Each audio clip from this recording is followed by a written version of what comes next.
বিশ্বনবী পাগলের মতো একবার হাউজে কাউসারে যাবেন, একবার সিরাতে যাবেন, একবার পুলসিরাতের দিকে, একবার হাউজে কাউসারের দিকে পাগলের মতো দৌড়াতে থাকবেন। তার কোনো গুনাহগার উম্মত যাতে জাহান্নামে ঢুকে না যায়, সেদিন কেউ সুপারিশ করতে পারবে না বিশ্বনবী ছাড়া। এজন্য 5 নম্বর আল্লাহ বললেন, মান যাল্লাযী ইয়াশফাউ ইনদাহু ইল্লা বিইযনিহি। কার সাহস আছে, কার এত বড় বুকের পাটা কিয়ামতের কঠিন দিন আল্লাহর সামনে দাঁড়িয়ে সুপারিশ করবে? কারো ক্ষমতা নেই, কারো ক্ষমতা নাই।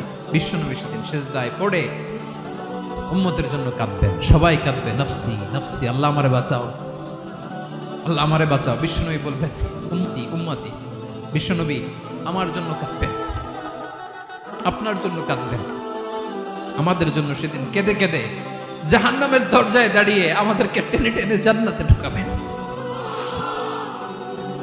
এজন্য এই বিশ্বনবীর ভালোবাসা যেন আমাদের হৃদয়ে ভরপুর থাকে। আমার ভাইয়েরা, প্রতি শুক্রবার বিশ্বনবীর উপরে বেশি বেশি যেন আমরা দুরূদ পড়ি। আমরা যখন বিশ্বনবীর সালাম দেই, দুরূদ পড়ি,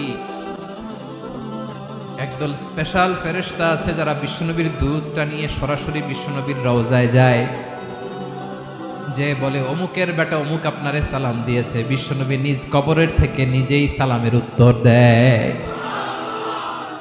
বিশ্বনবীর ভালোবাসা যেন আমাদের হৃদয়ে থাকে, বিশ্বনবীর সুন্নাহ দিয়ে যেন আমাদের জীবনটাকে সাজাই, পারা যাবে ইনশাআল্লাহ।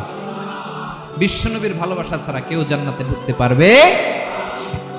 বিশ্বনবীর পক্ষে আমরা বলব, বিশ্বনবীর পক্ষে আমরা লিখব, বিশ্বনবীর জন্য আমরা আমাদের কলিজার রক্ত বিলিয়ে দিব, ঠিক কিনা বলেন?